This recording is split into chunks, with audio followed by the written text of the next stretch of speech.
Welcome to Dublin. It's great to see so many people here, so many startups represented in the audience. I'm Murad Hölzle. I manage the technical infrastructure and cloud platform team at Google, and I'll tell you a little bit about our history and where we're going. So it wasn't too long ago that we were a startup ourselves. You actually see me on that picture on the left. If you look closely, you'll see I'm on crutches because I was under the mistaken impression that I should participate in the weekly roller hockey game. And back then, we really had a small team with a big idea. And one of the things that we quickly realized is that instead of just spending time on our idea, we had to spend a lot of time on building infrastructure, because what we wanted to do needed infrastructure, and the infrastructure we needed wasn't there. And so we started to spend a lot of effort, and that was a large part of my job. What you see here is one of our first server racks that we built ourselves in 1999. It's now on display at the Computer History Museum, and actually at the new London Science Museum. They have one of them as well. The only thing I can say in defense of the design is that it had to be done in 3 weeks, and then we needed to place the order, and 3 weeks later we needed those racks to actually be in position. But we learned a lot, and we spent a ton of time on that, and we really went through sort of all of the things that can go wrong. I think we found most of them. So I've seen actually our employees having to flee a building, a data center building, a rented one, of course, not our own facility, because the temperature was reaching 50 degrees Celsius and the fire suppression system went off. We had substations taken down, not just by birds, but snakes and squirrels, always squirrels. We had more fiber cuts than you can shake a stick at. So we went through a lot of trials and tribulations, but also we really spent a lot of time building that infrastructure. And so if you look at the history, for over 10 years, we've developed and published many of the ideas that we came to that makes infrastructure easier. Starting with GFS, the Google file system, a cluster-wide file system, MapReduce, that of course everyone knows today, Bigtable, the first NoSQL system, and so on, and so on, and so on. And then of course our public-facing products, starting with App Engine in about 7 years ago, 6 years ago. Now, we spent that time and that effort, and literally thousands of person-years of effort going into the hardware and the software infrastructure, because we were really forced to rethink all of these because our problem didn't fit sort of the general mold. And what's exciting is that, and what brings us personal satisfaction is that not just that this infrastructure is cool and great and leading, etc., but the services that we enable that are based on it. So if you think about the Google services that you hopefully all are using, each of these has different kinds of requirements. Each of these is a large computational problem, and all of them run on the infrastructure that we provide. And so even though we're internally the engine behind the search engine, so we don't make a product ourselves, we're very proud about really enabling the rest of Google to build products on top of that. Now, I'm here today to talk about the Google Cloud Platform. So with the Cloud Platform, we're externalizing all of the infrastructure that we built for everyone to use, so that you can benefit from all of our infrastructure experience, and that you can focus on the things that you actually want to focus on, your product, rather than the machinery and the services behind it. So let's just have a very brief look at what this is. It's a complete platform of services from very low level to very high level. Starting with compute, you have a whole range from low-level VMs, where you can change anything and you get raw VM, to managed VMs, that we actually can spin up and turn down for you, to App Engine, which completely gives you a fully managed platform that scales both your front ends and your back ends without you doing anything. So on App Engine, the only administrative action that you need to perform for your application is that you need to renew your credit card every 2 years, right? You spend 0 time on operations. On data storage, we have sort of the usual offerings: Blob Store, Block Store, Managed SQL, of course. Big data, one of our big focuses, and one of the things that really internally we've used a lot. We have some very interesting systems. BigQuery lets you interactively with SQL queries run over petabytes of data, literally. So it's pretty much arbitrarily scalable. It gives you real-time response in 2 or 3 seconds. Or Cloud Data Flow, which is what has internally made MapReduce really an obsolete system to us, because it's much more natural to express data pipelines in Dataflow than in MapReduce. And then, of course, we have lots of services, including, as announced yesterday, Firebase for mobile developers, that just make development easier for you, from monitoring to mobile to prediction to networking services, or the many other services that Google provides, like translation. Now, it's not just about these products. Ultimately, it's also about price performance. How much does it cost to run this workload on our infrastructure versus your own infrastructure? And one of the things that we believe very strongly in is that the cost of cloud infrastructure should follow Moore's law. You probably have all heard about Moore's law, something like computers get double their speed every 18 months or something like that, and with that, the price goes down. We believe that really needs to be reflected in the cloud as well. And so earlier this year in March, we really reset expectations of what price performance should look like, and we're very happy that we have moved the industry to a model that will follow Moore's law. And just recently, earlier, like a few weeks ago, we lowered prices of compute again, and yesterday of storage and networking. So you're really going to see us follow this curve. Now, no wonder lots of people are running on our cloud platform. Actually, over 300,000 developers are developing on our platform. Some of the European customers would be, let's say, Mcache, Philips, Wix, Framestore. Give you just a little bit more flavor. Wix builds web services. They moved from their existing infrastructure, most of their application, to our infrastructure, upload something like 11 million files a day, 600 terabytes of storage. And they actually, sometimes your customers do something so innovative that you really partner with them. And so today we're actually announcing later at 2:30 in our booth that Wix is making their media services available to everyone as part of the Google Cloud Platform. Or Framestore, I think they were here yesterday. You may not have heard of them, but you have seen them. If you watched a movie like Avatar or Gravity, they do special effects. And on a busy week, they use 15,000 cores. And they saved over 200 million euros in hardware costs by being on our platform. Now, to go back to entrepreneurships, right? We really care about entrepreneurs because that's where we came from, right? 2 guys with a big idea. And so it's great to see so many of you here. And I want to just point you to the many services that we have for entrepreneurs, right? Including our startup spaces in London, Tel Aviv, soon Warsaw, and Madrid, I believe. But more importantly, if I look at the list of these companies, I really hope that, and these are companies in attendance here, that many of you will turn into big, successful companies. And that's why I'm very happy to make a very special announcement and provide something very special for all the exhibiting companies here today.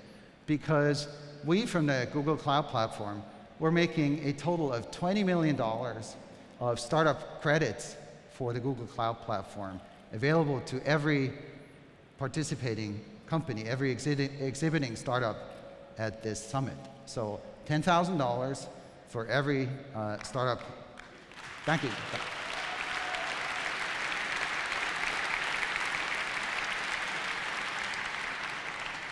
So the fine print is here, and you need to come to our booth to actually cash it in.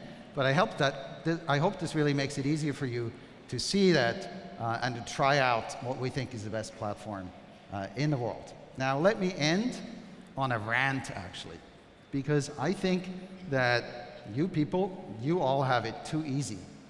Because we, back when we were startups, right, we had to build infrastructure with our bare hands, right? After walking through the snow, no shoes, uphill both ways, and spending our blood, sweat, and tears on all of this. And you just sit there, you know, with your latte, you know, spinning up 1,000 VMs, and you don't realize how hard that is.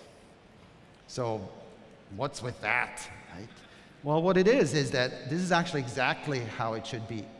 Right? This is exactly what we want to accomplish with our platform. You should focus on innovation, not infrastructure. And with our platform, you can. Thank you very much.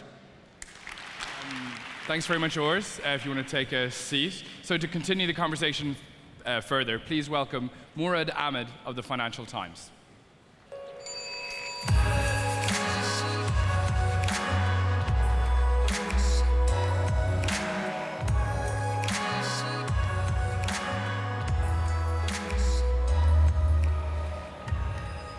So this crowd probably likes you right now. You're giving £10,000 to everybody. But what are other lessons that you could pass on to startups? You were Google's 8th employee. You were there at the coalface, like you said. So what are some of the mistakes that you made that startups in this crowd here could learn from and make sure that they don't waste this £10,000 you're giving them?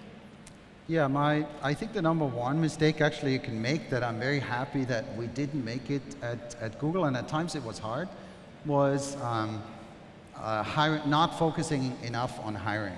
I think the number one reason why startup fails is because they hire too fast or they have too low a bar, and in the long term there's almost nothing you can do to overcome that. So my first advice really would be that you know, focus on hiring great people, because, you know, getting a great infrastructure is easy. You know, just come to us. So you keep saying, come to us. Isn't there a danger that some of the startups here, they've got ambitions of being grown-ups, and then they're hooked into your infrastructure? Is there any risk that you might end up stifling them? Surely they should go ahead and build their own infrastructure. No, so I think there's really two parts. One is we're a strong believer and strong supporter of open source. And so you can, you know, we're building a cloud where you are going to have a great open source experience. And that's something we're really committed to. And you can see that with our activities, for example, in the container space. Like we open source Kubernetes, a container management systems. And we're really trying to encourage a full open source stack so that you're not going to be locked in, you know, just unnecessarily. The second one is that this is really a business that we care about, not just because it's important, because it's enabling, you know, all of you to move faster, but because it is a business that one day will be bigger than ads itself. Right? It's very clear that sort of server-side cycles are moving to the cloud, client-side cycles are moving to mobile. And it's just a matter of how fast it is, but this business will be bigger than ads, and so it's something that matters to us as a company as well. So you were talking earlier about the race to the bottom in terms of cloud prices, and Moore's Law being a big driver on this. What's the impact on startups as a result of this? Is it the cost of entry is just getting close to nil at the moment? I mean, I think one of the great things about Moore's Law is that it drives down the cost without you as a user doing anything about it, right? Things get faster, things get cheaper, which means that you can afford to do more for your service, even if you have relatively light monetization through ads, for example. And that's actually been one of the drivers between our infrastructure efforts and why we really focused on cost from the very beginning. that's because most of our service is from Gmail to YouTube.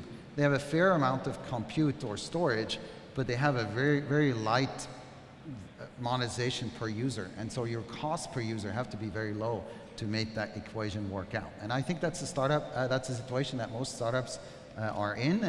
And the nice thing is that like the entire industry can really benefit from that trend line.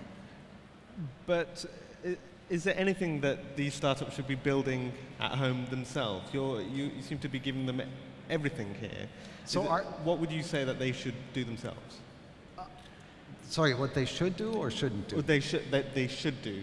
What should they build themselves? I think today there's not really strong reasons to build something yourself. I think the common wisdom a year ago was that clouds are great to get started, but once you reach a certain size, you want to do it yourself because it's cheaper and higher performance.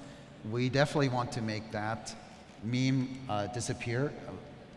It was true last year, because pricing wasn't where it should be, right? The margin was artificially high, and that's not going to be true in the future anymore.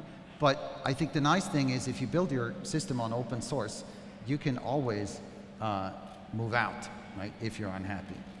So not really caught. We're here in Europe, so I have to ask some European questions. You will have seen that Amazon Web Services, one of your rivals in this space, have decided to build data centers in Germany. And this seems to be partly to do with concerns about where data is housed. The European Commission would like data to be housed here. I'm sure a lot of the startups here that are trying to comply with these laws will probably want that as well. What's Google going to do about this issue? Are you also going to allow services that allow people to house their data in Europe? Sure. So we've been in Europe actually for a long time. Our first European data center was here in Dublin actually, almost 10 years ago.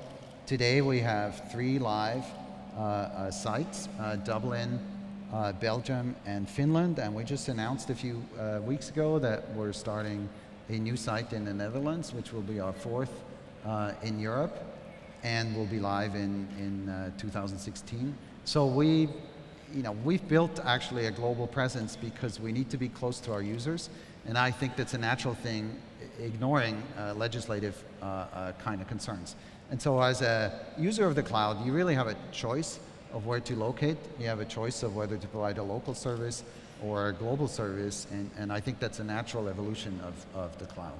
But I mean, you're in Silicon Valley. Do you understand this kind of European concern to have information stored in servers here? The cloud was supposed to be this global thing that transcends borders. We seem to be moving back into a world of being fixated on where things are actually placed. Yes, so I think, so I grew up in Switzerland, and so, Switzerland isn't really part of Europe, but if you're in the US, it is. So in the US, I'm a European. So I think to some extent, the focus on location is it's not really a root cause, right? It's sort of a symptom, if you want. The root problem is that our legal system today, and it's true in pretty much any country, doesn't really know about the internet and the fact that a service can be in more than one places even at the same time. And so it focuses very much on physical location rather than sort of conceptual content. So I'll tell you an example of the US because I'm familiar with it. In the US, if you send me a letter, a physical letter, and I have it in my possession, or if you send me an email and I run an email server in my basement, or if you send me an email and I receive it on Gmail, a hosted service. These are 3 legally different situations in terms of what the rules are for a third party, be it the government or a private person in a lawsuit, to get at the content of that communication between you and me. And that really makes no sense, right? This is a communication between you and me. It should have a certain set of privacy rules, and it should not depend on the physical implementation of that communication. But today's laws really don't kind of understand it, and I think we have to really evolve, internationally to a system of consistent laws that actually respect the content and really make privacy about the content rather than the mechanism, whether it's stored this way or that way. Okay. One last question on what you're doing in the kind of green sphere. There was a lot of hype around a story a couple of years ago about data centers contributing to climate change and so on, and companies like yourself have made steps to adapt to this. What are those, and what are you continuing to do? Yes, that's something I'm actually very passionate about. Personally, we've been carbon neutral as a company since 2007, and we spent a lot of effort making our data centers very efficient, so that today they use about half the energy of sort of the typical industry average data center. And that's actually, I think, a huge opportunity. If you run your own server room, I can guarantee that you're going to use more energy per computation than we do, just because you don't have the benefit of scale, and also really the efforts that we put in to efficiency. And so I think the move to cloud is really a big opportunity to take energy out of the overall sort of IT ecosystem. You're concentrated in larger data centers, but these are much more efficiently utilized and also efficiently run than the sum of all the parts where the applications came from. So that's something I'm very excited about. All right, thanks very much. All right, thank you.